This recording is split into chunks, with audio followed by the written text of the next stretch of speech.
Parece que foi ontem que a gente estava acompanhando as notícias, cheios de incerteza, né? 5 anos já se passaram desde o primeiro caso de Covid-19 no Brasil. E você, que acompanha a gente, deve estar se perguntando, como estamos agora? Afinal, a OMS declarou o fim da pandemia em 2023, mas só nos primeiros meses de 2025 já tivemos mais de 100 mil casos. E, infelizmente, mais de 500 mortes. É verdade. É importante a gente entender que, apesar da diminuição dos casos graves e da declaração da OMS, a Covid-19 ainda é uma realidade no Brasil. O vírus continua circulando e as novas variantes, como a Omicron, por exemplo, mostraram como ele pode se adaptar e desafiar as nossas defesas. Falando em Omicron, lembro que essa variante com suas diversas sublinhagens realmente bagunçou o coreto, né? A gente viu um aumento repentino de casos e de repente estávamos de volta ao uso de máscaras e distanciamento social. Exatamente. A Omicron evidenciou a imprevisibilidade do vírus e a necessidade de estarmos constantemente nos adaptando. Inclusive, estudos recentes apontam que algumas mutações da Omicron podem ter relação com casos mais graves em pessoas com comorbidades. Isso reforça a importância da vacinação, principalmente para os grupos mais vulneráveis. E por falar em vacinação, você se lembra do início da pandemia, da corrida pela vacina, da esperança que a gente sentia a cada nova notícia sobre o desenvolvimento das diferentes tecnologias. Parece que foi em outra vida. Sim, a corrida pela vacina foi um marco histórico, um esforço global que mobilizou cientistas e governos do mundo todo. E no Brasil, a gente viu a importância do SUS nesse processo, garantindo a vacinação em massa da população. Mas, mesmo com o avanço da vacinação, ainda temos desafios pela frente. Mas então o que a gente aprendeu de fato com essa experiência toda? O que deu certo, o que deu errado?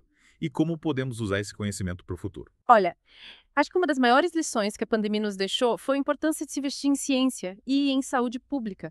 Vimos como a pesquisa científica foi crucial para o desenvolvimento de vacinas e tratamentos, e como um sistema de saúde forte é fundamental para lidar com crises sanitárias.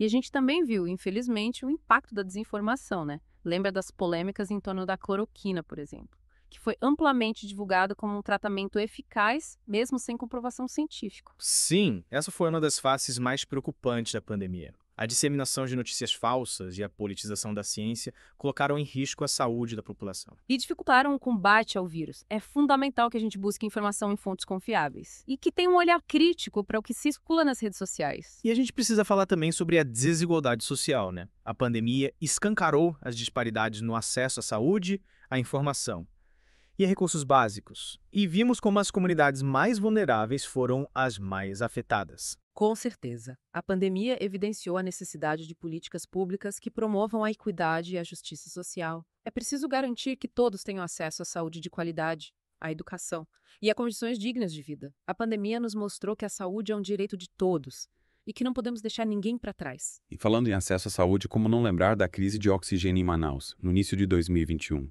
Uma situação dramática que expôs as fragilidades do nosso sistema de saúde e a necessidade de investimentos urgentes, especialmente em regiões mais remotas do país. Sem dúvida. A crise em Manaus foi um alerta para todos nós. As imagens dos hospitais lotados, da falta de oxigênio, da corrida contra o tempo para salvar vidas, é algo que não podemos esquecer. E, mais do que lembrar, precisamos aprender com essa experiência para evitar que tragédias como essa se repitam. E o que podemos aprender? Que tipo de mudanças estruturais você acha que são necessárias para fortalecer o sistema de saúde e garantir que ele esteja preparado para futuras crises? Bom, a gente precisa investir em infraestrutura hospitalar, ampliar o número de leitos, garantir o abastecimento de medicamentos e insumos e fortalecer a atenção primária à saúde, que é a porta de entrada do sistema. Mas, além disso, é fundamental investir na formação e valorização dos profissionais de saúde que estão na linha de frente do combate a doenças e que foram verdadeiros heróis durante a pandemia. É, verdade. E a gente também não pode esquecer do impacto psicológico da pandemia, tanto para os profissionais de saúde quanto para a população em geral. Ansiedade, depressão, estresse pós-traumático. As marcas da pandemia vão muito além das cicatrizes físicas. Exatamente. A saúde mental é um aspecto fundamental que precisa ser considerado. É preciso ampliar o acesso a serviços de saúde mental, oferecer apoio psicológico para quem precisa e criar uma cultura de cuidado com a saúde mental, sem estigmas ou preconceitos. Ok, então já mapeamos alguns dos principais erros e acertos da nossa resposta à pandemia. Mas e o futuro? O que a gente pode esperar da Covid-19 nos próximos anos? Será que ela vai se tornar uma doença endêmica como a gripe? Olha, essa é uma pergunta difícil de responder com certeza. O vírus da Covid-19 tem uma capacidade de mutação bem alta, e isso torna difícil prever o seu comportamento a longo prazo. É possível que ele se torne endêmico, circulando em níveis baixos na população, como acontece com o vírus da gripe, por exemplo. Mas também existe a possibilidade de surgirem novas variantes, mais transmissíveis ou mais agressivas, que podem causar novos surtos da doença. E como a gente pode se preparar para essa incerteza? Que tipo de medidas preventivas você considera mais importantes nesse momento? Manter a vacinação em dia é fundamental. As vacinas continuam sendo a nossa principal arma contra a Covid-19, reduzindo o risco de casos graves, hospitalizações e mortes. Além disso, é importante continuarmos com as medidas de higiene, como lavar as mãos com frequência e usar álcool em gel, principalmente em locais com aglomeração de pessoas. E uso de máscaras. Você acha que ainda é necessário? O uso de máscaras em ambientes fechados e com grande circulação de pessoas ainda é recomendado, principalmente para pessoas com comorbidades ou que estejam com sintomas gripais. É uma medida simples, mas que pode fazer a diferença na prevenção da transmissão do vírus. Entendi. E falando em prevenção, você acha que o Brasil está preparado para lidar com uma eventual nova onda da pandemia? Aprendemos com os erros do passado. Olha, o Brasil tem um sistema de saúde público, o SUS, que demonstrou grande capacidade de adaptação e resposta durante a pandemia. Mas ainda temos desafios pela frente. É preciso investir em infraestrutura, ampliar o acesso a leitos de UTI, garantir o abastecimento de medicamentos e insumos e fortalecer a vigilância epidemiológica, que é fundamental para identificar e monitorar novos casos da doença. E que papel a gente, como indivíduos, podemos ter nesse processo de preparação para o futuro? Acho que a principal lição que a gente aprendeu com a pandemia é que a saúde é uma responsabilidade de todos.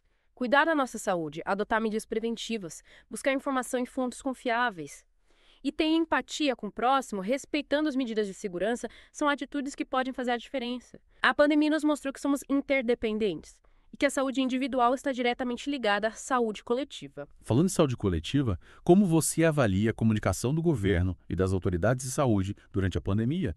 A gente teve muita informação desencontrada, fake news, e isso acabou gerando confusão e desconfiança na população. A comunicação transparente e baseada em evidências científicas é fundamental para lidar com uma crise sanitária. É preciso combater a desinformação, oferecer informações claras e precisas para a população e construir uma relação de confiança entre as autoridades de saúde e a sociedade. Mas e a gente? Como podemos nos proteger da desinformação? Afinal, hoje em dia, com a internet e as redes sociais, é tanta informação que fica difícil saber o que é verdade e o que é mentira. É verdade. É preciso ter um olhar crítico para a informação que consumimos. Verificar a fonte, checar se a informação é corroborada por outras fontes confiáveis. E desconfiar de notícias sensacionalistas ou que prometem curas milagrosas. São atitudes importantes para se proteger da desinformação. E falando em curas milagrosas, a gente viu muita gente defendendo o uso de medicamentos sem comprovação científica para tratar a Covid-19, como a cloroquina. Você acha que a gente aprendeu alguma lição com essa experiência? Acho que essa experiência nos mostrou a importância de se basear em evidências científicas para tomar decisões sobre a saúde. É fundamental consultar um médico e seguir suas orientações, e não se automedicar ou acreditar em soluções mágicas. A ciência é a nossa melhor ferramenta para combater doenças e garantir a saúde da população. E a gente também viu o surgimento de um novo fenômeno, a Covid longa. Muitas pessoas que tiveram a doença continuam sentindo sintomas por meses, às vezes até anos, depois da infecção inicial. O que a gente sabe sobre a Covid longa? E quais são os desafios para o tratamento dessa condição? A Covid longa é um desafio para a comunidade médica.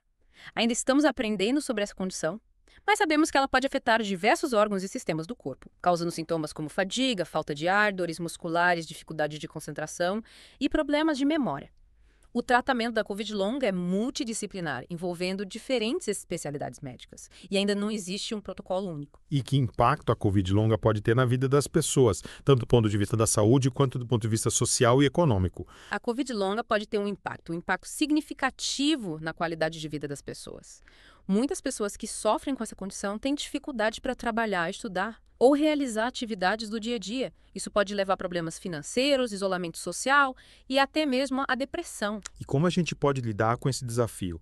O que precisa ser feito para garantir que as pessoas que sofrem com Covid longa tenham o suporte e o tratamento que precisam? É preciso investir em pesquisa para entender melhor a Covid longa e desenvolver tratamentos eficazes. Também é importante garantir que as pessoas que sofrem com essa condição tenham acesso a serviços de saúde de qualidade, incluindo reabilitação física e acompanhamento psicológico.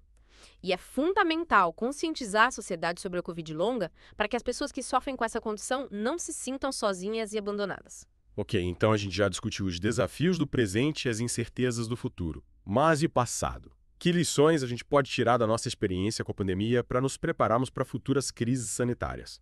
Afinal, os especialistas alertam que a Covid-19 não será a última pandemia que a humanidade vai enfrentar. É verdade. A pandemia nos mostrou que precisamos estar preparados para lidar com o inesperado. Investir em ciência, fortalecer os sistemas de saúde pública, combater a desinformação e promover a cooperação internacional são medidas essenciais para nos protegermos de futuras pandemias. E a gente, como indivíduos, também tem um papel importante, né? Cuidar da nossa saúde, adotar medidas preventivas e estar informados. São atitudes que podem fazer diferença. Com certeza. A pandemia nos ensinou que a saúde é um bem precioso e que precisamos protegê-la. E que a prevenção é sempre o melhor remédio. Acho que essa é a grande lição que fica. A pandemia nos mostrou que somos vulneráveis, mas também que somos capazes de superar grandes desafios quando estamos unidos e informados. Exatamente. A pandemia nos ensinou a importância da solidariedade, da empatia e da responsabilidade individual e coletiva. E você, que está nos acompanhando nessa imersão, o que tira dessa conversa? Que reflexões a pandemia te trouxe? Que aprendizados você leva para a vida? Fica essa pergunta para você. A pandemia foi um momento difícil para todos nós, mas também foi um momento de aprendizado e de transformação. É isso aí. A pandemia nos mostrou que, apesar das dificuldades, somos capazes de superar grandes obstáculos quando estamos unidos e informados.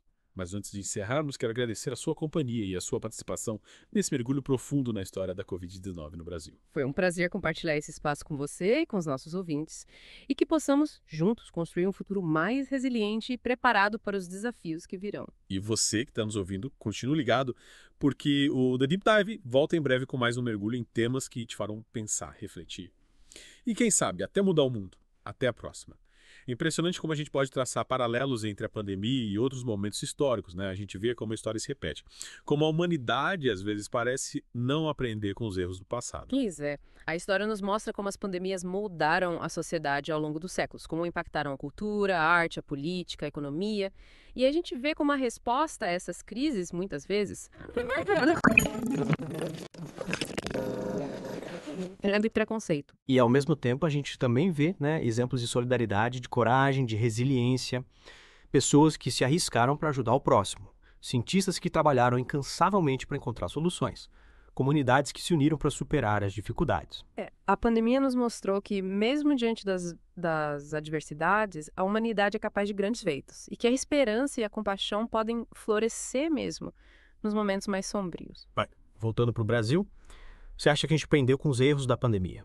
Que medidas foram tomadas para evitar que uma nova crise sanitária nos pegue tão desprevenidos? Olha, a gente viu avanços importantes, como a criação de uma rede nacional de vigilância epidemiológica, a ampliação da capacidade de produção de vacinas e o fortalecimento da comunicação em saúde pública. Mas ainda há muito a ser feito, especialmente em relação à infraestrutura do sistema de saúde e à redução das desigualdades sociais. E que lições você acha que a gente pode tirar dessa experiência como indivíduos para construir um futuro mais resiliente, mais preparado para os desafios que virão? Acho que a pandemia nos ensinou a valorizar a saúde, a ciência e a solidariedade.